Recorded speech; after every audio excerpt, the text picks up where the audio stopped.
Hello and good afternoon. I'm Mohana Priya. Welcome to Updates at Noon. Malaysia recorded 110 new COVID-19 cases yesterday, taking the total number of confirmed infections in the country to 5,182. At the Health Ministry's daily COVID-19 media briefing, Health Director General Dr. Nur Hisham Abdullah also announced that 119 more patients had been discharged as of noon yesterday. According to Dr. Nur Hisham, the rate of COVID-19 recovery in Malaysia is 53.4% out of the total number of positive cases. Kes kematian ke-84 iaitu kes 4,711 merupakan lelaki warga negara Malaysia berumur 66 tahun dan mempunyai latar belakang penyakit jantung dan darah tinggi.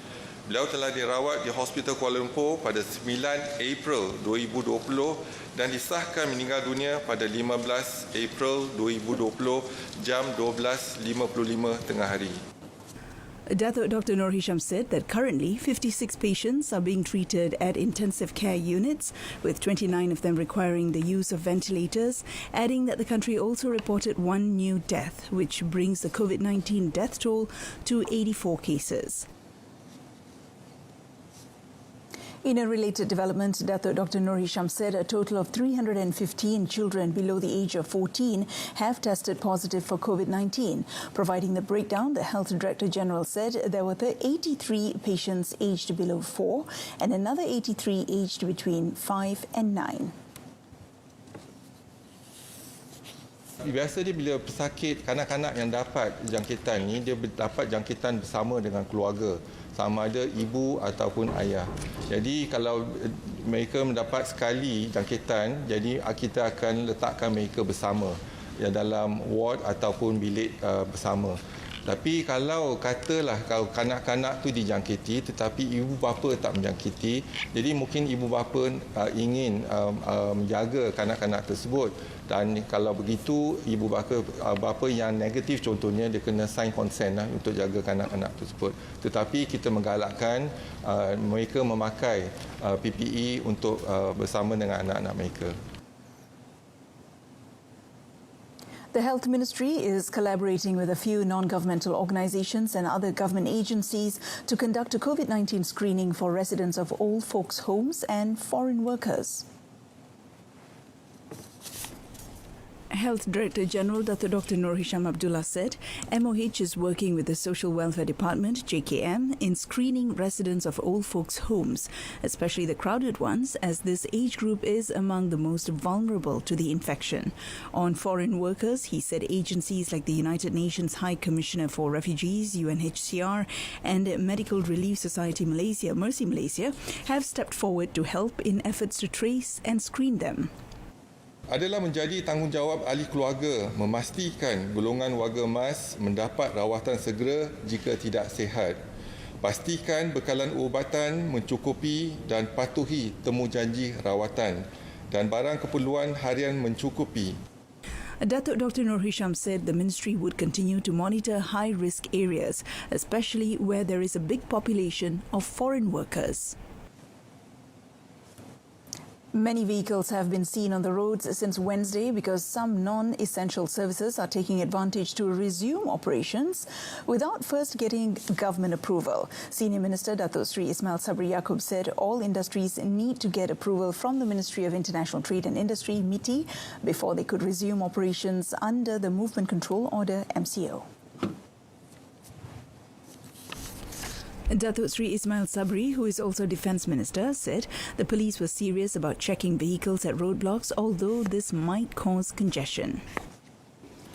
Kita dimaklumkan antara sebab-sebab banyaknya kenderaan semalam, salah satunya ialah kerana adanya syarikat-syarikat ataupun kenderaan-kenderaan yang bukan terlibat di dalam perkhidmatan keperluan asas telah mengambil kesempatan untuk memulakan operasi perniagaan mereka. Suka saya beri ingatan bahawa mana-mana perniagaan ataupun sektor perkilangan sekalipun hanya boleh memulakan operasi mereka jika mendapat kelulusan daripada MITI. Sebelum MITI ataupun Kementerian Perdagangan Antarabangsa, iaitu MITI, memberikan sebarang kelulusan, mereka tidak boleh memulakan operasi mereka. Datuk Sri Ismail Sabri said the police, with the assistance of Malaysian Armed Forces, checked 558,548 vehicles at 813 roadblocks throughout the country. He also said that police arrested 1,315 individuals for flouting the MCO, comprising 1,226 individuals on remand and 89 on police bail, adding that a total of 312 people have been charged in court with violating the MCO.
The one-off aid of 21 million ringgit to help the religious education sector ease the impact of COVID-19 has been approved. The allocation will be disbursed through the Malaysia Islamic Development Department, JAKIM, and will also benefit the Orang Asli and homeless communities. Dan kita telah meluluskan satu peruntukan khusus yang kita bagi dalam proses sekarang ini sebanyak 21 juta kepada sekolah agama rakyat, mahat tahfiz, pondok-pondok, semua kita bagi. Begitu juga kita menyantuni gelandangan sebagaimana melalui badan-badan agensi yang lain. Kita juga menyantuni orang-orang miskin, penjaja-penjaja, driver taksi sama juga kita menyantuni. Datuk Dr. Zulkifli said this after a donation presentation ceremony provided by the Musaadah COVID-19 Fund held at Jempol Negeri Sembilan. So far, some 1,247 families have benefited from the fund. A total of 354 Malaysians who are stranded in Turkey are scheduled to arrive home today. The Deputy Foreign Minister, Datuk Kamaruddin Jaafar, said this following a special approval of the Turkish government for a flight from Malaysia to land in Istanbul and bring back the stranded Malaysians and those facing difficulty in Turkey.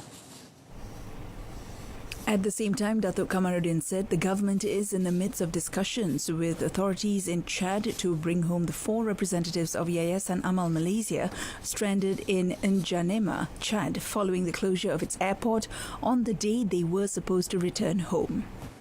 Kementerian Luar Negeri sedang meneliti kaedah terbaik untuk membawa mereka pulang ke Malaysia dari Chad. Ini termasuklah pilihan untuk mereka menaiki pesawat sewaan khas yang sedang dirancang bagi membawa pulang rakyat Malaysia di beberapa buah negara Afrika yang lain. Faktor ketidakstabilan situasi keselamatan serta masalah logistik menyebabkan cadangan pergerakan jalan darat dari N'Djamena, Chad ke Abuja, Nigeria dianggap tidak sesuai. On Malaysian students abroad, Datuk Kamaruddin urged them to obey the advice issued by Senior Minister Datuk Sri Ismail Sabri Yaakob to stay put where they are. The Social Security Organisation, or SOCSO, has started announcing the weekly status of applications submitted by employers under the wage subsidy scheme via video recording. SOCSO, in a statement issued in Kuala Lumpur, said employers must cooperate by submitting forms with complete details in order to expedite the approval process. Since the application opened on 1st April, SOCSO found some employers have submitted incomplete applications and are not providing the exact information, or their documents are in the wrong format. According to the statement, some applications sent to the Employment Insurance Scheme did not have the employer or company bank account number. Instead, employers provided their personal bank account number. The statement said employers can also apply online at prihatin.perkeso.gov.my or visit any SOCSO office to submit their forms after the movement control order has ended. The closing date for the subsidy application is 15th September. Any inquiries can be directed to Social Security Organisation, or SOCSO, via email at perkeso@perkeso.gov.my or facebook.com/perkesoofficial, or call at 0380915100 or 034264 5555 or 1300 22 8000.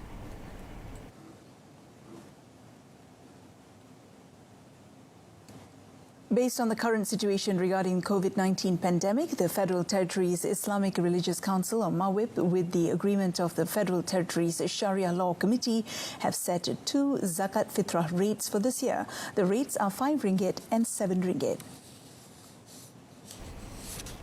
According to MAWIP, the move was meant to ease the burden of Muslims in the country who are facing financial difficulties. This is in line with the resolution made during the second special Muzakara on Islamic affairs in Malaysia, which held a teleconference on the matter on 9th April.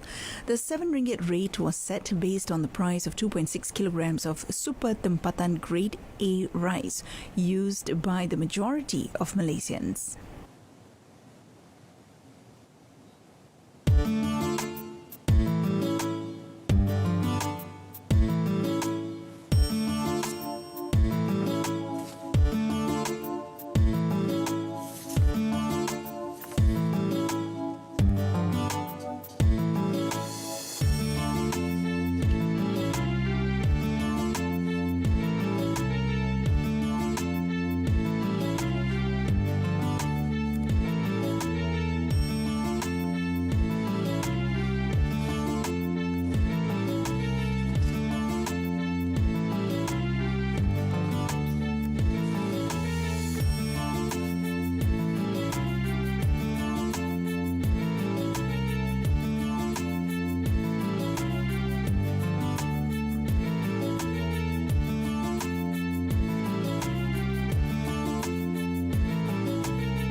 Trump lays out plan to reopen virus-ravaged U.S. economy. Details right after this.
You're watching Updates at Noon.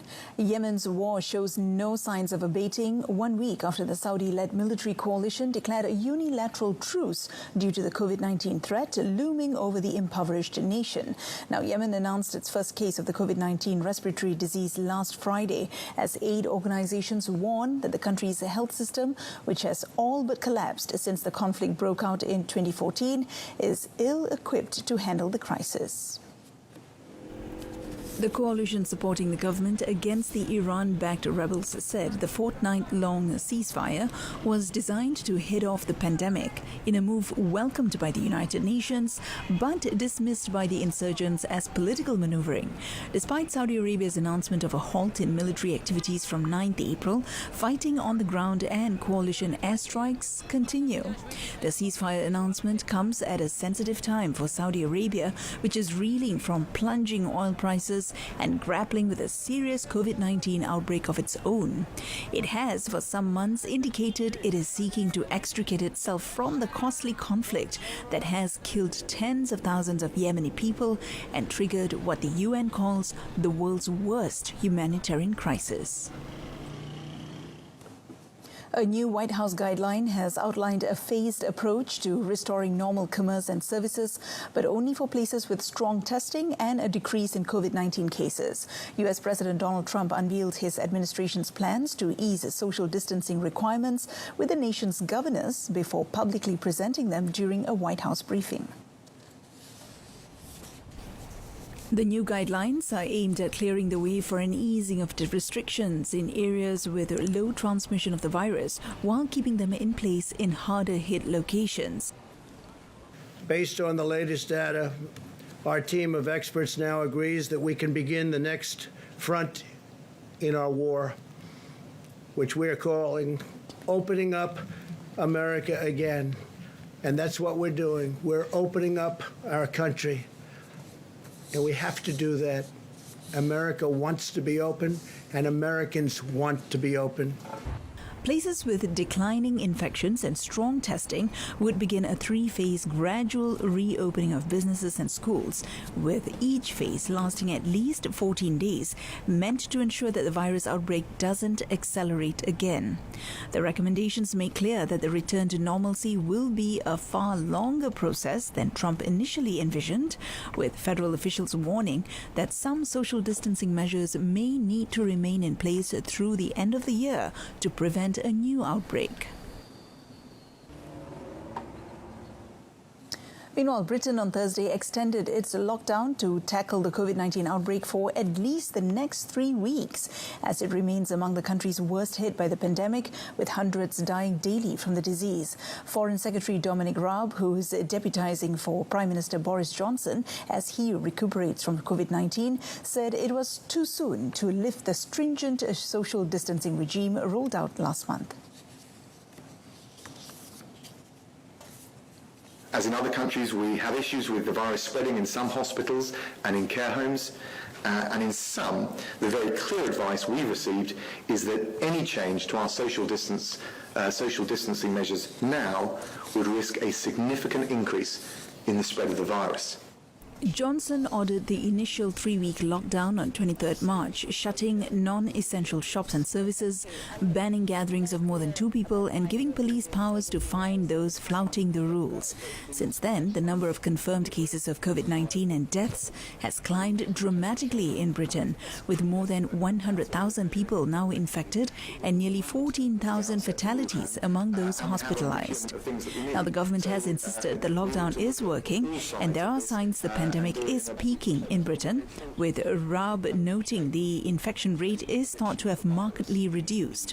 But he would not be drawn on when and how the country might eventually begin to relax the lockdown. A third of nearly 2,000 sailors who were aboard France's aircraft carrier and support craft when a COVID-19 outbreak occurred at sea have tested positive for the virus. The French Defense Ministry said with 2/3 of test results in, 668 sailors from the Charles de Gaulle and escort vessels in its battle group are confirmed to have the virus. A ministry statement said that 31 were being treated in hospital and 1 was in intensive care. Last week, it was decided to bring the Charles de Gaulle home 10 days early from a deployment in the Atlantic after some crew members showed COVID-19 symptoms. The carrier, which had helicopters and fighter jets on board, was accompanied by 2 frigates, one for aerial defense and the other an anti-submarine vessel. Sailors from the Charles de Gaulle, one of the frigates, and pilots who returned the aircraft to their respective bases are all placed in isolation for 14 days. So far, 1,767 sailors from the battle group have been tested for the virus, the vast majority from the aircraft carrier itself. Some 30% of results are still outstanding, meaning that more than half of those tested so far have come back positive. The Charles de Gaulle, which can transport about 2,000 sailors, had been deployed in the Atlantic as part of a NATO exercise. Nigerian security and rescue sources say at least 14 people were killed in a fire at a camp housing tens of thousands displaced by violence. The head of a government-backed militia, Umar Kachala, said the blaze broke out in a camp holding some 70,000 people in the town of Gamboru, close to the border with Cameroon. Elaborating further, Umar said more than 200 shelters were destroyed, rendering 1,250 people homeless. It was not clear what caused the fire, but residents blamed it on arson after a suspect was arrested with a lighter in his pocket. The decade-long Boko Haram conflict has killed 36,000 people and forced 1.8 million from their homes in northeast Nigeria. Hundreds of thousands of people have been left living in often squalid and overcrowded camps, where they rely on food aid from international charities. Fires are common in the dozens of displaced camps across the conflict area, largely caused by embers from open-air cooking carried by the breeze. Local officials said another blaze on Tuesday destroyed 700 shelters in a displaced camp in the town of Mafa, 175 kilometers from regional capital Maiduguri.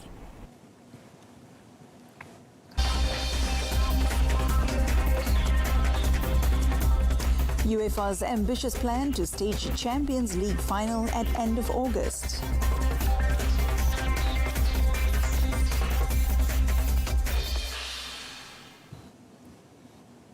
Now, English Premier League clubs will discuss the option of putting a 30th June deadline on the 2019-2020 season at a meeting today.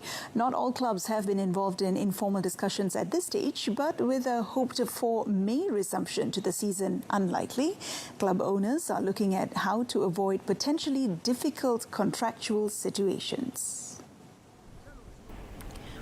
Numerous players' present deals expire on 30th June, notably Chelsea midfielder Willian and Tottenham defender Jan Vertonghen.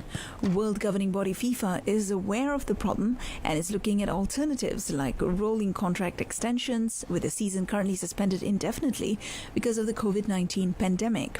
However, legally, players cannot be forced to sign them, raising the possibility of clubs losing key parts of their squad before the campaign has been concluded.